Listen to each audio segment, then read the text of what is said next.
एक बहुत प्यारा प्रसंग याद आया है मेरे को, मैं सुना रहा हूं। एक सेठ थे, और ये सच्ची घटना है। एक सेठ थे, सेठ के घर कोई संतान नहीं हुई, तो सेठ ने क्या किया, एक छोटे से बच्चे को गोद ले लिया। अब वो सेठ का बच्चा जब बड़ा हुआ तो सेठ ने सोचा एक काम करता हूं, बच्चे का विवाह करना है तो विवाह करने से पहले काम करें, बच्चे की जन्म पत्रियां होती है, जन्म कुंडली, बच्चे की जन्म कुंडली दिखा दूं। किसको? किसी ब्राह्मण देवता को, किसी ज्योतिष को। तो सेठ बड़े भाव से, ध्यान से सुनना, सेठ बड़े भाव से, बड़ी श्रद्धा से ज्योतिष के पास गया, ब्राह्मण देवता के पास गया कि ब्राह्मण देवता, मुझे मेरे बेटे की शादी करनी है, इसकी कुंडली में कब योग बन रहे हैं शादी की, ये हमें बताओ। तो ब्राह्मण देवता ने कुंडली में देखा, सब गुणा भाग किया, सब कुछ देखा, और देखकर सेठ से कह दिया, सुनो सेठ, इस बेटे की शादी मत करना। क्यों नहीं करना? कि मैंने कह दिया मत करना। कि सच बताओ हे ब्राह्मण देवता, इस बच्चे की शादी क्यों नहीं करनी है? कि शादी तो कर देना, लेकिन बच्चा कुछ दिनों के बाद संसार छोड़कर ही चला जाए, ये भगवान को प्यारा हो जाए। एक बाप को अगर ये बात कह दी जाए तो बाप कैसे वहां से वापस मुड़ सकता है? फिर ज्योतिषी से कहा, फिर ब्राह्मण देवता से कहा, ये सुनो, हो सकता है गुणा भाग में गलती रह गई होगी, कोई गुणा भाग में गलती रह गई होगी, पर वापस देखी पत्रिका। तो पंडित जी ने फिर वापस पत्रिका देखी, लेकिन देखकर पंडित जी ने कह दिया, सेठ, इसका जीवन कुछ ही समय का बचा है, इसकी शादी मत करना। सिर्फ बड़े बेमन से घर आया, घरवाले ने पूछा, जाकर आए क्या? जाकर आए। क्या बताया पंडित जी ने? सेठ ने कुछ नहीं बताया। अब कैसे कह दी कि मेरा बेटा चला जाएगा, मेरा बेटा भगवान को प्यारा हो जाएगा? कैसे सेठ की बात कह सकता है? अब उसने सोचा मैं क्या करूं, पहले तो बेटा नहीं हुआ, मैंने गोद लिया, और इसकी भी उम्र यही, ए भगवान, मेरे भाग्य में ऐसी चीजें क्यों लिखी है? वो सेठ मन ही मन कोस रहा था। एक दिन उसने सोचा होगा, वो देखा जाएगा, कि बेटी की शादी कर देनी चाहिए, और उसने शादी कर दी। पता था कि कुछ समय के बाद भगवान को प्यारा हो जाएगा, लेकिन फिर उसने सेठ ने शादी कर दी। शादी हो गई बच्चे की, और कुछ समय के बाद ज्योतिष ने अपना असर दिखाया, ग्रहों ने अपना असर दिखाया। यह सच्ची घटना है। और उसी समय बच्चा बीमार हो गया, अचानक पेट में दर्द आया, तन को बीमार हुआ, बड़े बड़े डॉक्टरों को दिखाया गया, बड़े बड़े वैद्य को दिखाया गया, और अंत में डॉक्टरों ने एक बात कह दी, सेठ जी सुनो, घर ले जाओ, सेवा करो, जितनी सांसें ले लेगा फिर भगवान को प्यारा हो जाएगा। इस रोग की कोई दवाई नहीं है, इस रोग की कोई दवाई नहीं बनी, ये संसार छोड़ के जाएगा। ये बात जब सेठ ने सुनी, सेठ के पास बहुत पैसा था, धन बहुत था, धन से सब कुछ खरीद सकते हो, लेकिन सांस नहीं खरीदी जा सकती। बीच में कोरोना आया, लोग 2,000 के नोट बंडल के दबे रह गए भैया, लोग चेक के पर साइन किए रह गए, लोग चले गए, पता थोड़ी था कैसे से चले जाएंगे, क्या भरोसा है जिंदगी का, साथ देती नहीं किसी का, चलते चलते सांसें रुक जाएगी, चलते चलते समा हो जाएगी, दम निकल जाएगा रोशनी का, क्या भरोसा है जिंदगी का? कोई भरोसा थोड़ी है ना। जिंदगी पर रुकी रही, मौत के लिए, मौत एक पल भी न रुकी जिंदगी के लिए भैया, वो आती तो लेकर चली जाती है। इसलिए शास्त्र कह देते भज गोविंदम भज गोविंदम, इसलिए तो शास्त्र कह देते हैं। और शास्त्र को क्यों कहना पड़ गया कि भगवान का भजन करो, भजन करो? भागवत में भी गोकर्ण जी ने अपने पिताजी से कहा, पिताजी कौन किसका पुत्र, कौन किसका पिता? इस असार संसार में केवल प्रभु का नाम ही सार है, भगवान का भजन करो, यही तो मेरी मुक्ति का मार्ग देगा। अब घर आया अपने बेटे को लेकर, अब ध्यान से सुनना, सेठ अपने बेटे को घर लेकर आया, और बेटे की हालत देखकर रो रहा है कि आज मेरे पास इतना धन है, इतना पैसा है, मैं कुछ नहीं कर पा रहा हूं, और मेरे सामने मेरा बेटा प्राण त्याग देगा, धिक्कार है मेरे को, इस धन को धिक्कार है। एक रो रहा था और रोते रोते कोई शाम का प्रेमी मिल गया, कोई शाम का प्रेमी मिल गया, और शाम के प्रेमी ने कह दिया, बाबा क्यों रोता है? सावने का प्रेमी होकर रोता है, शाम का प्रेमी होकर धीरज रोता है? नहीं, धीरज मत हो, एक काम कर मेरे कहने से, जा खाटू चला जा, जो हारता है वही खाटू जाता, जा खाटू चला जा, और खाटू जाकर बाबा के गले में वस्त्र रहता है, उस वस्त्र का नाम है बसंती वस्त्र, जो केवल बसंत पंचमी के दिन बदला जाता है, बाबा के गले में 24 घंटे लिपटा रहता है। अगर वो वस्त्र आपको मिल जाए, आपके हाथ में लग जाए, तो उस वस्त्र में इतनी ताकत होती है मेरे बहन भाइयों कि मुर्दे में प्राण आते हैं, मुर्दे में बोलता है जय श्री श्याम, जय श्री श्याम, ये सच है। अब भैया उसने सोचा अंतिम रास्ता बचा, कोई रास्ता तो है नहीं। वो व्यक्ति, वो सेठ कहां पहुंच गया? गोविंद की चौखट, श्याम की चौखट, ठाकुर बाबा के दरबार में पहुंच गया। कितनी सीढ़ियां हैं? 13 सीढ़ियां हैं। हर सीढ़ी पर वे अपने बेटे की प्राणों की भीख मांगता है। वो सेठ, वो बाप ये पहली सीढ़ी रखता है, गोविंद दिखाई नहीं देता, लेकिन पहली सीढ़ी चरण रखता है, बाबा मैं मेरे बेटे के प्राण मांगने आया, मैं मेरे बेटे के प्राण मांगने आया। जैसे वो सत्यवान सावित्री अपने पति के प्राण मांगने के लिए यम से भी टकरा गई और अपने पति के प्राण लेकर लौट आई। वो ये भारत की नारियां हैं जो अपने पति के प्राण दिला सकती। कहां से? युवराज से कोई नहीं ला पाया, वो लेके आई है, वो लेके आई। ये भारत की संस्कृति। पहली सीढ़ी पर अपने पुत्र की प्राण मांग रहा है कि सांसें दे दो उसको, और ये कहता मेरी सांसें दे लो, मेरी सांसें लग जाए मेरे बेटे को, लेकिन मेरे बेटा स्वस्थ हो जाए। दूसरी सीढ़ी, तीसरी सीढ़ी, चौथी सीढ़ी, और जैसे बाबा के दरबार में पहुंचा और बाबा को देखते रो पड़ा और रोकर कहता है, बाबा सुनो, बड़ा भाव लेकर आया हूं, बड़ा विश्वास लेकर आया हूं, अगर मेरे को वस्त्र मिल जाए। भैया वो बड़ा वस्त्र नहीं होता, छोटा ही होता है। वो वस्त्र बहुत छोटा होता है, बड़ा नहीं होता,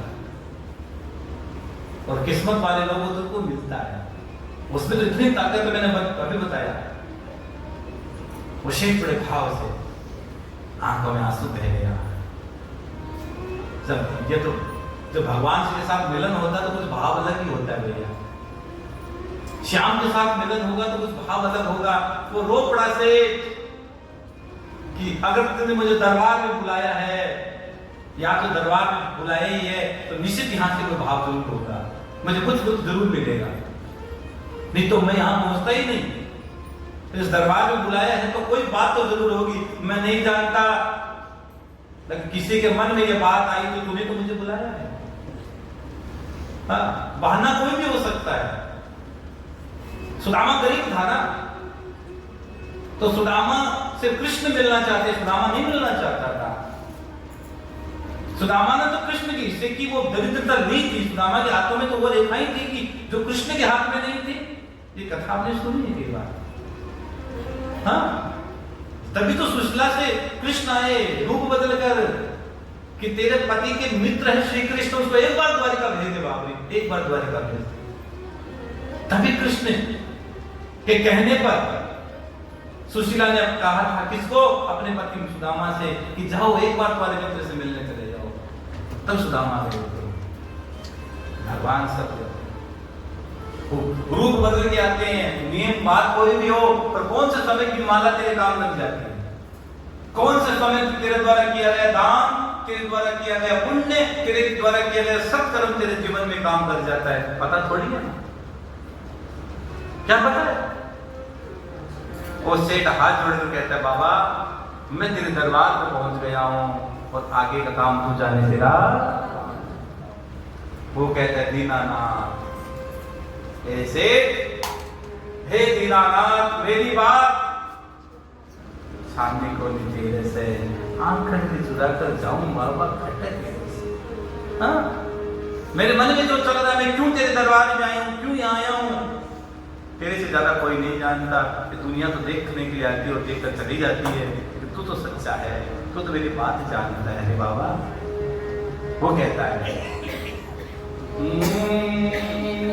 दीनानाथ मेरी बात छानी कोड़ी तेरे से दीनानाथ मेरी बात छानी कोड़ी तेरे से आंखड़ की चूरा कर बाबा दासी कठ मेरे से आंखड़ की चूरा कर बाबा दासी कठ मेरे से दीनानाथ मेरी बात छानी कोड़ी तेरे से आंखड़ की चूरा कर बाबा दासी कठ मेरे से आंखड़ की चूरा कर बाबा दासी कठ मेरे से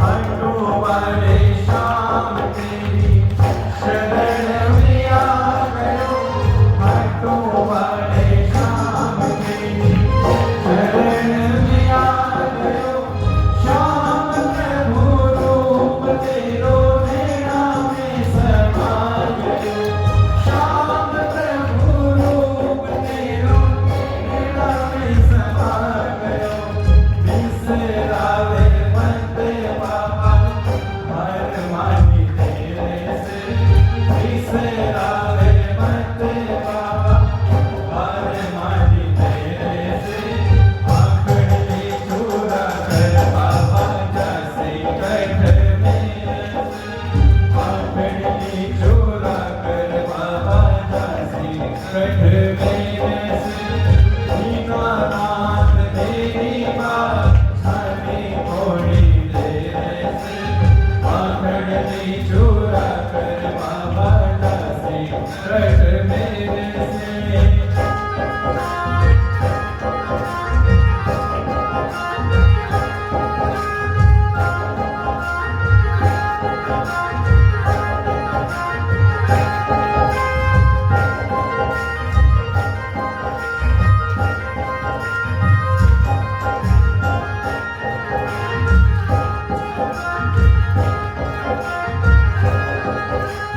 बालक हूँ मैं तेरो श्याम मुझे तो निभाए बालक हूँ मैं तेरो श्याम मुझे को निभाए मुखे को मानो मन में काल में लगाए मुखे को मानो मन में काल में लगाए पत्ते दिखला दे बाबा काट दे अंधेरे से पत्ते दिखला दे बाबा काट दे अंधेरे से आंखड़ी चूरा कर बाबा दासी कठ मेरे से आंखड़ी चूरा कर बाबा दासी कठ मेरे से दीनानाथ मेरी बात छानी कोड़ी तेरे से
छोड़